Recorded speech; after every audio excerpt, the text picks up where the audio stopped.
आज आपको हमारे आदरणीय कांग्रेस अध्यक्ष जी मल्लिकार्जुन खड़गे जी आपको संबोधित करेंगे। उसके बाद में ये एक तरफा प्रेस वार्ता नहीं है, जैसा कि आप पिछले 50 दिन में देख रहे हैं। ये दो तरफा होगा। ये बयान देंगे, आप सवाल पूछेंगे और सभी सवालों का जवाब आपको खड़गे जी देंगे। मल्लिकार्जुन खड़गे जी।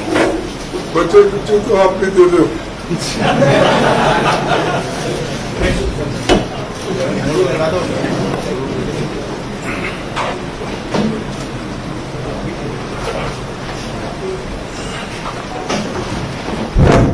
केसी वेणुगोपाल जी और जयराम रमेश जी, मीडिया के मेरे दोस्तों और सभी भाइयों, आज हमने जो ये प्रेस कॉन्फ्रेंस बुलाई है, ये इसलिए कि मैं सारे स्टेट्स में घूम के आने के बाद क्या स्थिति है और हमारे नॉलेज में जो आया है, हमें जो फीडबैक मिला है, और उस फीडबैक के आधार पर हम आपको चंद बातें बताएंगे। वो ऐसा भी नहीं हो सकता कि पूरा अभी सभी कुछ हमारे पास है। जो लोग आए हमको फीडबैक दिए, और खास करके आप लोगों का मैं शुक्रिया अदा करता हूं कि पूरे मीडिया के हमारे भाई लोग, या चाहे वो प्रिंट मीडिया हो, चाहे वो टीवी हो और यूट्यूब वाले, सभी लोग बहुत इस चुनाव को शांति के साथ करने के लिए कोऑपरेट किए, और कोई ऐसा इश्यू हमारे सामने नहीं आया कि भाई इन्होंने इस इलेक्शन को खराब किया, गलत करा। ये चीजें तो नहीं हुई। इसीलिए मैं पहले आपको सभी को धन्यवाद देता हूं, और सभी मीडिया के हमारे जितने भी फ्रेंड्स है, रियली आई थैंक देम।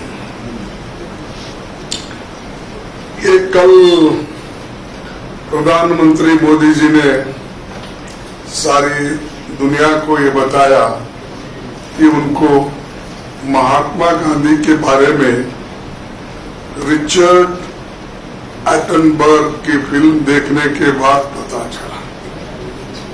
मुझे हंसी आती है कि एक फिल्म देखने के बाद दुनिया को महात्मा गांधी जी का परिचय हुआ। ये कहना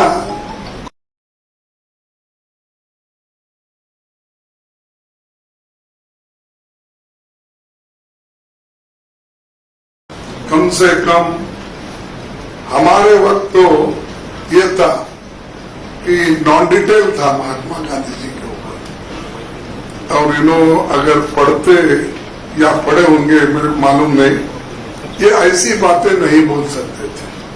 सारी दुनिया जानती है महात्मा गांधी जी को। यूएन के सामने स्टैच्यूज है, और जैसा कि बहुत से नेता लोग महात्मा गांधी जी का गुणगान करके कम से कम 80-90 देशों में उनकी स्टैच्यू है।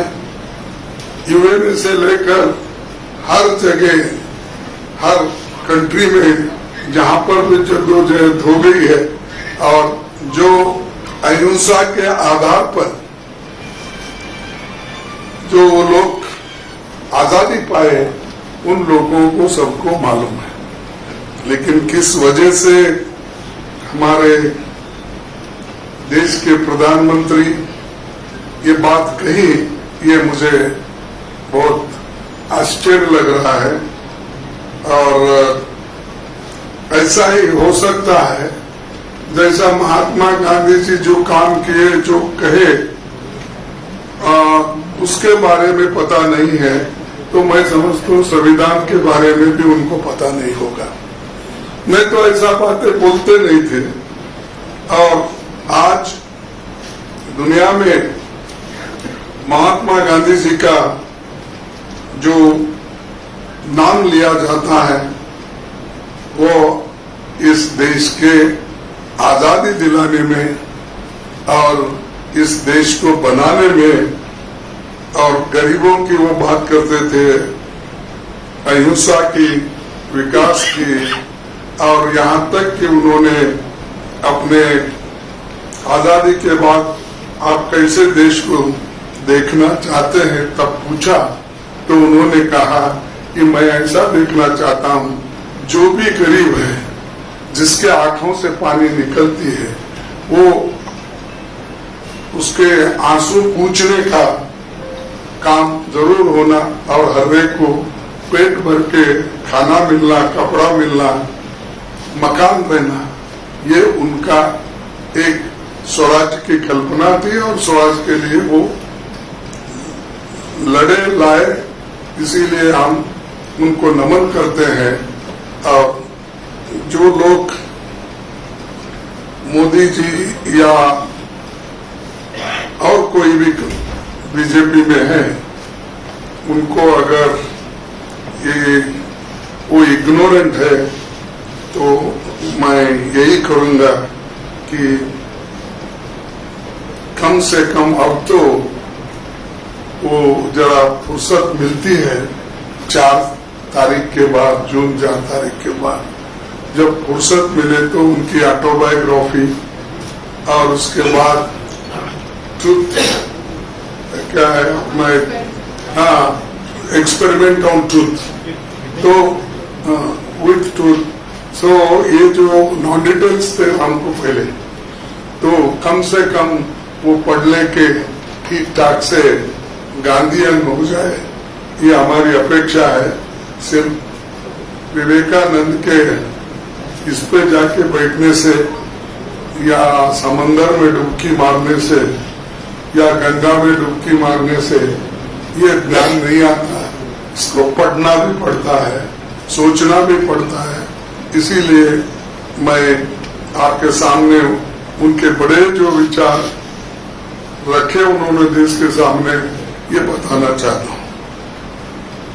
और हम हमेशा जो गांधी जी अहिंसा की पॉलिटिक्स करते थे, उन्होंने कभी भी नफरत की पॉलिटिक्स नहीं की और किसी के ऊपर उनका नफरत नहीं था।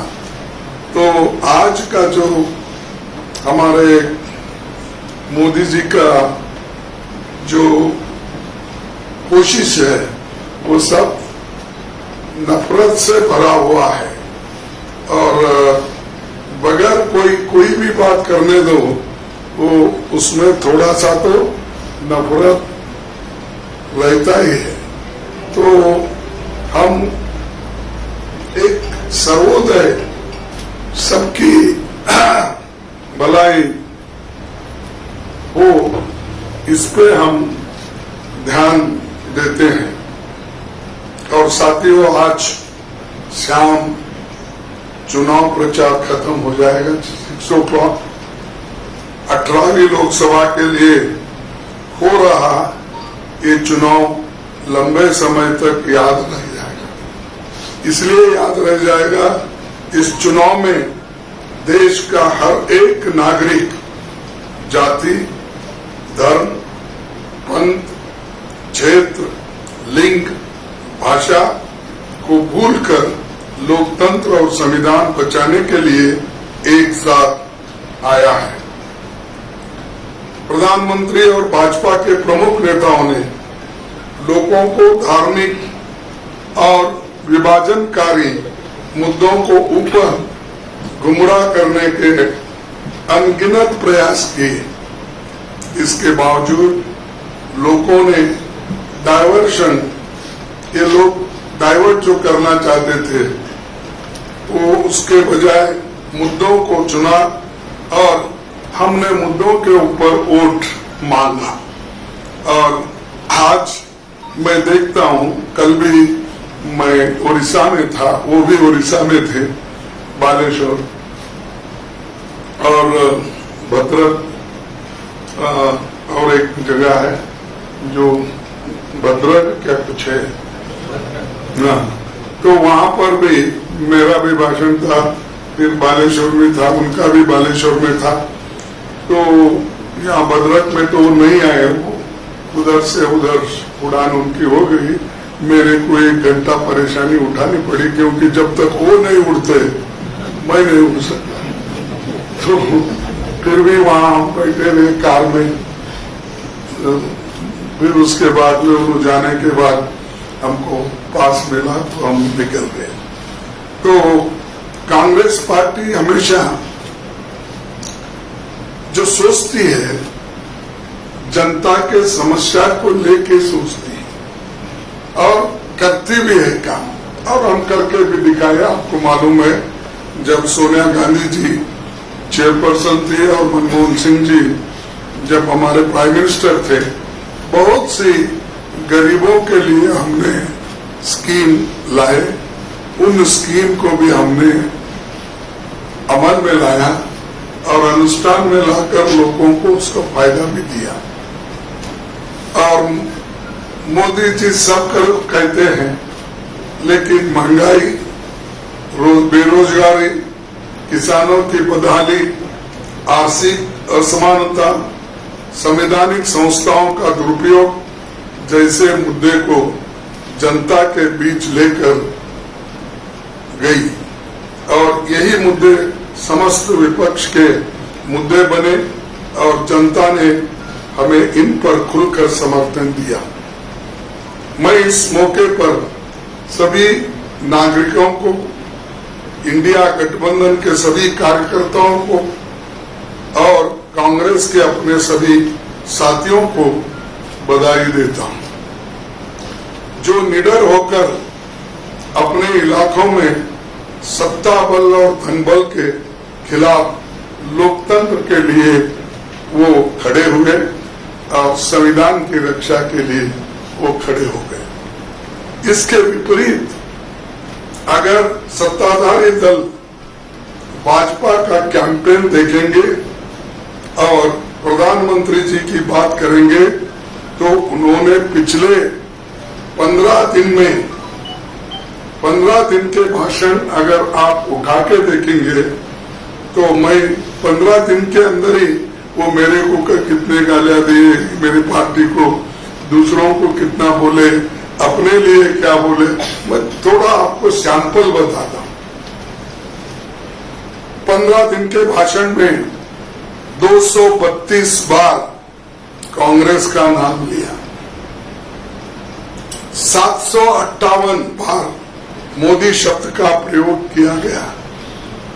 खुद के हम बोले सो नहीं, खुद ही उन्होंने अपने भाषण में ये शब्द इतने बार अपने नाम उन्होंने लिया। 573 बार इंडिया गठबंधन और विपक्षी पार्टियों को, जिससे पता चलता है, विपक्षी पार्टियों की बात की एक बार भी महंगाई और बेरोजगार बात नहीं की, यानी दूसरे चीजें उन्होंने बोली।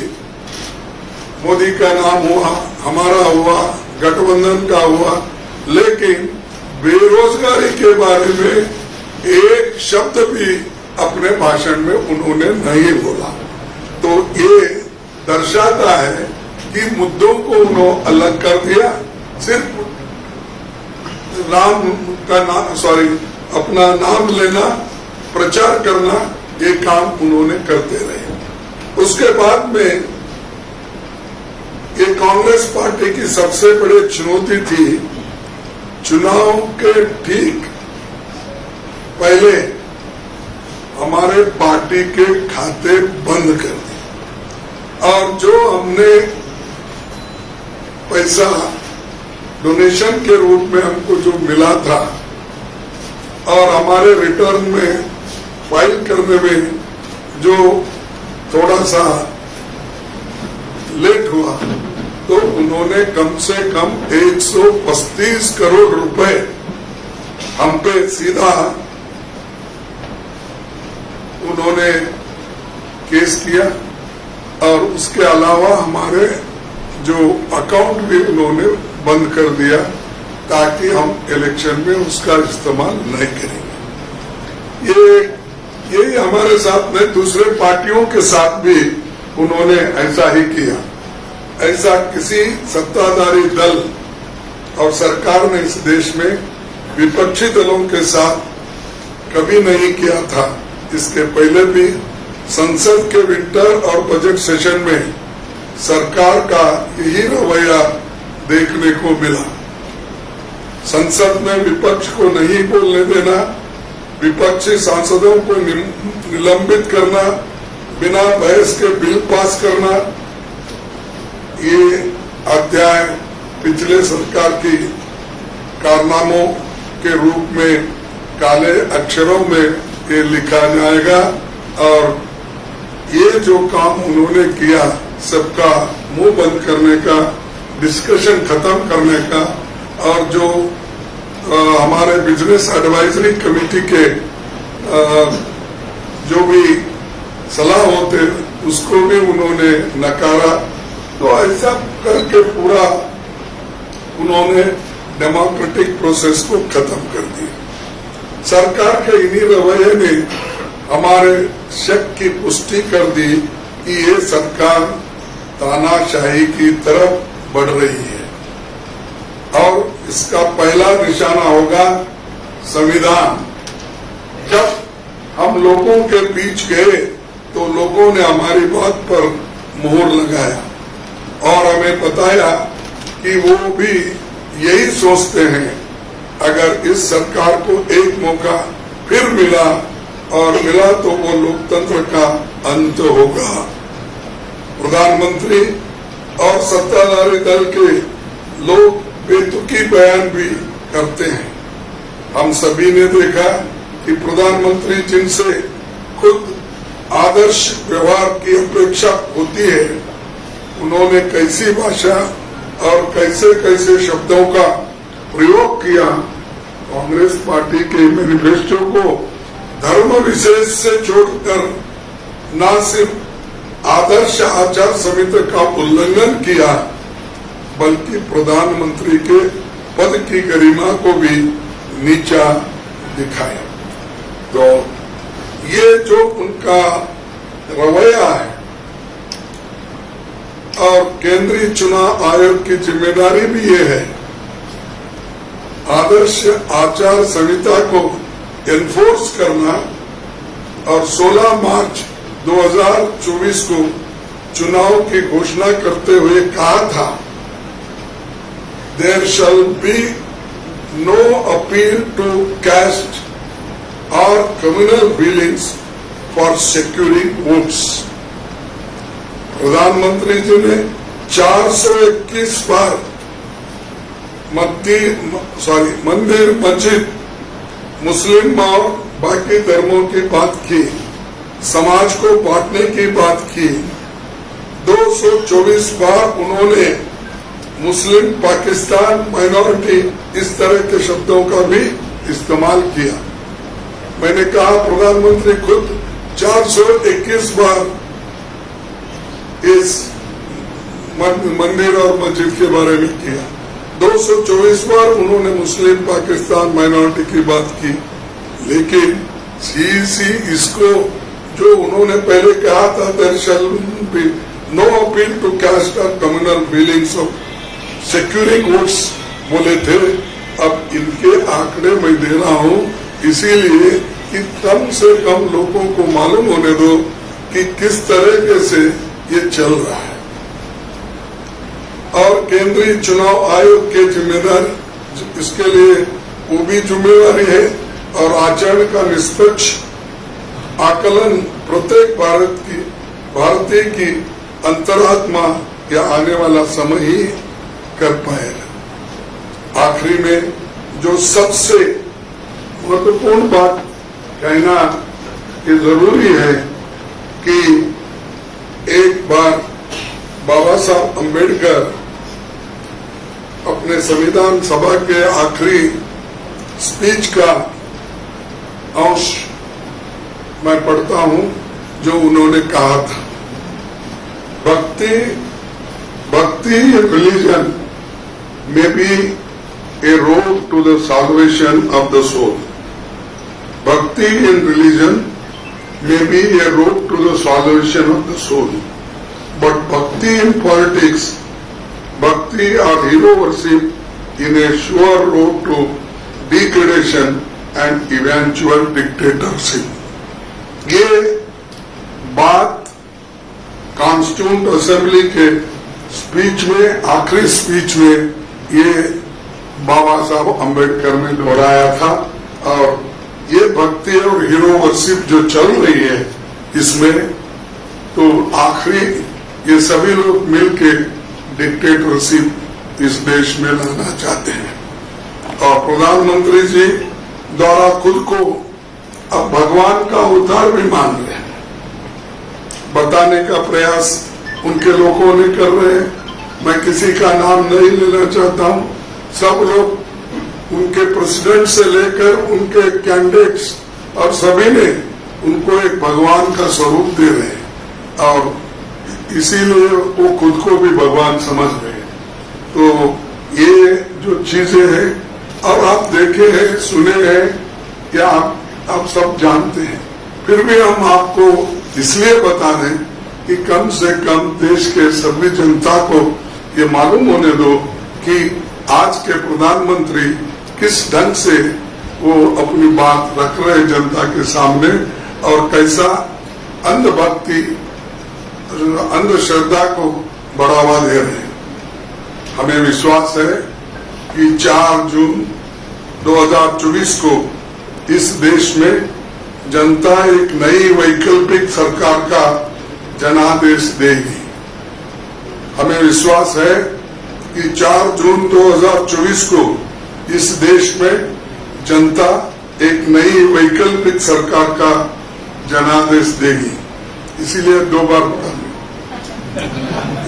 इंडिया गठबंधन पूर्ण बहुमत की सरकार बनाएगा और हम सभी मिलकर यूपीए 1 और यूपीए के तर्ज पर इस देश को एक इंक्लूसिव, नेशनलिस्टिक, डेवलपमेंटल सरकार देंगे और सभी को साथ लेकर हम आगे बढ़ेंगे।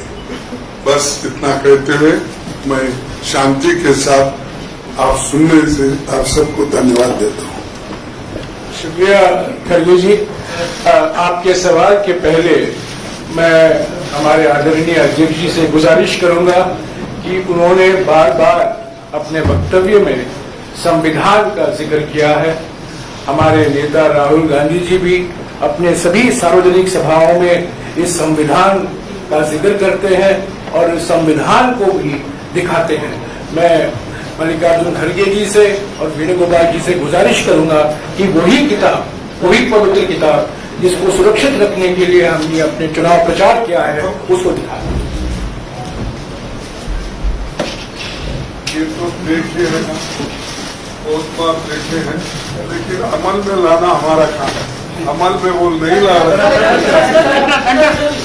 इसीलिए ठीक ढंग से अमल लाने के लिए इसकी बार बार हम दिखाकर लोगों से विनती कर रहे हैं। और ये जो इलेक्शन आज समाप्त हो रहा है इसमें सभी लोगों से भी हमारी विनती है, एक संविधान बचाने का और दूसरा लोकतंत्र को मजबूत रखने के लिए काम करना होगा, वोट देना होगा। वो वोट का अपील भी मैं आपके माध्यम से करता हूँ। हाँ, आपके सवाल संक्षिप्त में एक सवाल। संजीव। हाँ जी। खड़गे जी, आपने अभी कहा कि इंडिया गवर्नमेंट बनने वाली है and you are very confident कि जैसे जनादेश लोग आपकी तरफ दे रहे हैं, तो you are very confident of forming the India alliance government. So मैं आपसे पूछना चाहता हूं कि अभी तक, बिकॉज आपको रुझान भी आ गए हैं, तो अभी तक प्रधानमंत्री कौन होगा इसका चयन हो गया है या कितने दिन में हो जाएगा वंस द मैंडेट कम्स? आप जो पूछ रहे हैं ठीक है, लेकिन हमारा गठबंधन रहने के वजह से हम ये डायरेक्टली फलाना होगा, एक्स होगा, वाई होगा नहीं कह सकते। हम सबको बुलाएंगे, सबका राय लेंगे और जो गठबंधन के लोग कहेंगे उस आधार पर वो बनेगा। नेचुरली उस वक्त ये प्रधानमंत्री का तय होगा। और आप जानते हैं इसका पिछले का भी, जब यूपीए 1 और 2 बना तब सोनिया गांधी जी को सभी यूपीए के लोग मिलके बोले कि आप प्रधानमंत्री बनो, तब उन्होंने नहीं बना। उन्होंने कहा कि मैं मनमोहन सिंह जी को बनाना चाहते हूं, तो बनाए। तो इसीलिए हमारे पास सब तरीके के, यानी सबको लेके जाने का हमारा जो मकसद है वो ठीक हो जाए। हाँ जी, मौसमी। सर, अभी अभी डेटा आया है कि प्रधानमंत्री ने 206 रैलियां और इवेंट की हैं, बीजेपी की तरफ से आए आंकड़े, और 80 इंटरव्यू दिए हैं, जो कि रिकॉर्ड प्रचार है। और इसी तरह से सरकार बनाकर बीजेपी सारे पिछले रिकॉर्ड तोड़ेगी। उस पर आपकी प्रतिक्रिया थी? सारे पिछले रिकॉर्ड तोड़ेंगे जो बोल रहे हैं, पर इतना क्यों फिर रहे हैं? क्योंकि मैंने देखा 2014 में इतना फिरे थे, फिर 2019 में भी इतना नहीं फिरे। अब क्यों परेशान है इतने जो आपने आंकड़े हमको दिए? 206 रैली उन्होंने की। तो इसका मकसद ये है कुछ तो गड़बड़ है और वो उनको मेजॉरिटी नहीं मिलने वाली है। इसीलिए उनकी कोशिश ये हो रही है कि खुद भी गली गली चले जाए, शहर शहर चले जाए और गली से दिल्ली तक ये मीटिंग उन्होंने की घबराहट में है। ये 4 जून को ये घबराहट खत्म होगी। सर, आपने कहा कि आप इतने आश्वस्त हैं कि उनका प्लेन उड़ेगा तो आपको नंबर मिलेगा अपना प्लेन उड़ाने का। तो आप सब लोग साथ बैठेंगे। उस वक्त सोनिया गांधी जी ने फैसला लेना था क्योंकि वो कांग्रेस की अध्यक्ष थी। आप आज कांग्रेस के अध्यक्ष हैं और जैसा कि जयराम जी ने भी कहा कि सबसे बड़ी पार्टी का हक होगा, तो मतलब कांग्रेस से ही कोई प्रधानमंत्री होगा। और आपके लिए कितना टफ होगा ये, क्योंकि इससे पहले भी आपके सहयोगी दल कह चुके हैं एक दलित प्रधानमंत्री देश को मिलना चाहिए। देखो, मैं आज तक 53 साल में बहुत बार मेरे को ऑफर भी आए देवेगौड़ा के साथ। जब मैंने खुद राज्यसभा में आप सुने होंगे तो उन्होंने क्या कहा था मेरे लिए जब गठबंधन की सरकार बनाने के बाद। और 2-4 बार मुझे मिलने के बाद भी मैंने कभी, मैं दलित हूं मुझे दो, या चीफ मिनिस्टरशिप हो, प्रधानमंत्री हो, AICC प्रेसिडेंट, मैंने ये सब कुछ जो है हमारे पार्टी ने दिया है। सोनिया गांधी जी की देन है मैं समझूंगा, क्योंकि उन्होंने बुलाकर मुझे अपोजिशन लीडर भी बनाया, बुलाकर उन्होंने राज्यसभा टिकट भी दिया और फिर यहाँ भी अपोजिशन लीडर बनवाया और AICC भी उन्होंने बनाया। तो इसीलिए मेरा ये कहना है कि हमारे पार्टी में जो भी निर्णय दिया जाता है वो उसी के तहत हम काम करेंगे। ना सिर्फ दलित हूँ इसीलिए मैं मांगने वाला भी नहीं हूँ, अब तक भी नहीं मांगा।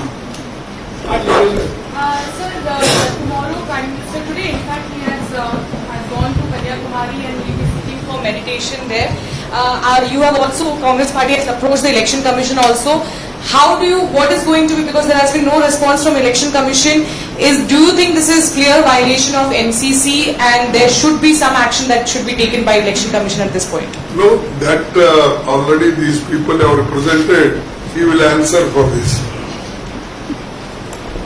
हमें कोई इतराज नहीं है 1 तारीख के बाद कहीं भी जाएं मेडिटेशन के लिए, पर कल मेडिटेशन और परसों मेडिटेशन के लिए जो जा रहे हैं ये आचार संहिता का बिल्कुल स्पष्ट उल्लंघन है। ये हमने चुनाव आयोग को अवगत कराया है। 1 तारीख के बाद वो कहीं भी जाएं मेडिटेशन के लिए, और 4 तारीख के बाद तो परमानेंट मेडिटेशन होगा उनको, क्योंकि वो निवर्तमान प्रधानमंत्री। खरगे जी एक सवाल है। प्रधानमंत्री जी आज कहीं चुनावी सभा में थे, उन्होंने कहा कि 4 जून के बाद बड़ा पॉलिटिकल स्टॉर्म आने वाला है देश में, तो क्या आप डिकोड कर सकते हैं कि किस तरह का पॉलिटिकल स्टॉर्म होगा? और दूसरा एक छोटा सा सवाल ये है कि प्रधानमंत्री जी को मेडिटेशन पर जाने की जरूरत होती है, आप भी एक्सटेंसिव आपने प्रचार किया, क्या आपको भी अगले 1-2 दिन कहीं बाहर जाना है, कहीं आराम करना है, कोई मेडिटेशन करना है? देखिए, एक तो आपने पहला सवाल क्या पूछा? प्रधानमंत्री जी ने कहा कि 4 जून के बाद वो तो स्वेलिंग इन सेरेमनी का ओथ की तारीख भी बता रहे हैं कि 10 जून, तो आप डिकोड कर सकते हैं कि किस तरह का पॉलिटिकल स्टॉर्म आने वाला है देश में? नहीं भाई, क्या आने वाला उनको मालूम, लेकिन वो जाने वाले जरूर है, ये तो मैं कह सकता हूँ।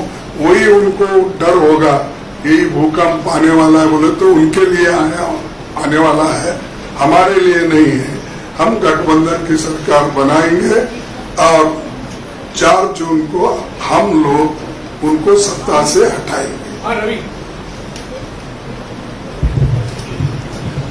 खरगे साहब, आपने 1 तारीख को मीटिंग बुलाई है तमाम अपने सहयोगी दलों की, इंडिया गठबंधन के दलों की, क्या एजेंडा होगा उस मीटिंग का? क्या उसमें प्रधानमंत्री के नाम को लेकर भी चर्चा होगी? और मैं एक और चीज पूछना चाह रहा था कि बार बार जयराम जी कहते हैं कि 140 का आंकड़ा जब जब आपने पार किया है तब आपने सरकार बनाया है या फिर सरकार बनाने से बीजेपी को रोका है? क्या 140 के आंकड़े को आप पार कर पा रहे हैं इस बार कांग्रेस पार्टी? ये देखिए, जब हम बीजेपी की सरकार को सत्ता में आने से रोक रहे हैं और मोदी जी को प्रधानमंत्री बनने से रोक रहे, इसलिए उतने आंकड़े हमारे पास है, तो इसलिए इसमें कोई संशय की बात नहीं है कि हम जरूर उनको सत्ता से हटाएंगे। और दूसरी बात आपने कही कि 1 तारीख की मीटिंग, ये तो इनफॉर्मल मीटिंग है। हम काउंटिंग के दिन क्या क्या स्टेप्स लेना और क्या क्या करना, इसके बारे में सोच रहे, दूसरे किसी चीज के ऊपर मीटिंग नहीं है। That's all.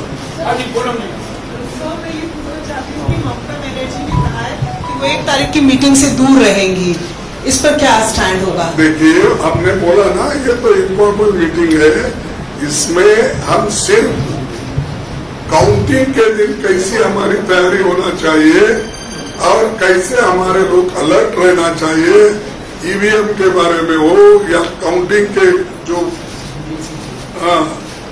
17C फॉर्म, ये इसका कैसा इस्तेमाल होता है उसके बारे में, ये जो जनरल है इसका कोई इसमें, अब उन्होंने ये भी लिखा है हमको कि उस दिन मैं इलेक्शन में बिजी हूँ और खास करके उनके जो अभिषेक का इलेक्शन भी उसी दिन है, इसीलिए मैं बिजी हूँ बोल के उन्होंने इत्तला किया है। तो इसीलिए इसमें कोई ये बात नहीं, just for our own sake ये मीटिंग कर रहे हैं, हमारे लोगों को ट्रेन करने के लिए और एक इंफॉर्मेशन देने के लिए। ओके, आपका सवाल इधर से।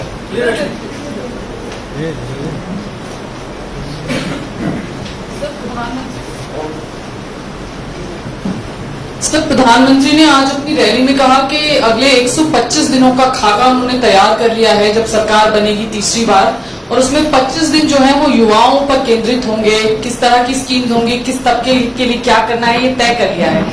आप लोग अगर कह रहे हैं कि आपकी सरकार बन रही है, तो क्या आपने भी कोई रोड मैप तय कर लिया है अपने लिए?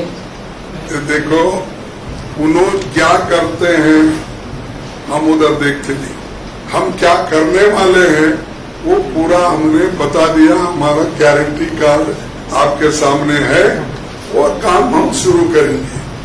तो इसीलिए मोदी को देखकर हम काम नहीं करते, हमारा खुद का एजेंडा है, हम वो इम्प्लीमेंट करेंगे। खड़गे जी, वेणुगोपाल जी, आप Tomorrow's meeting only, Congress President already told on first meeting is only for discussing about the counting preparations, and this, we already told our state units to alert about the 17C form.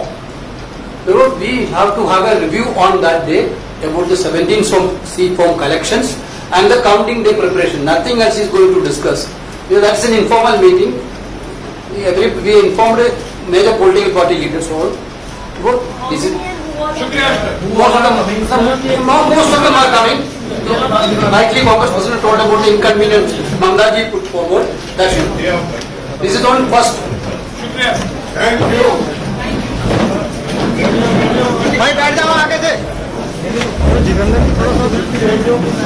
चुनाव प्रचार समाप्त होने वाले हैं और परसों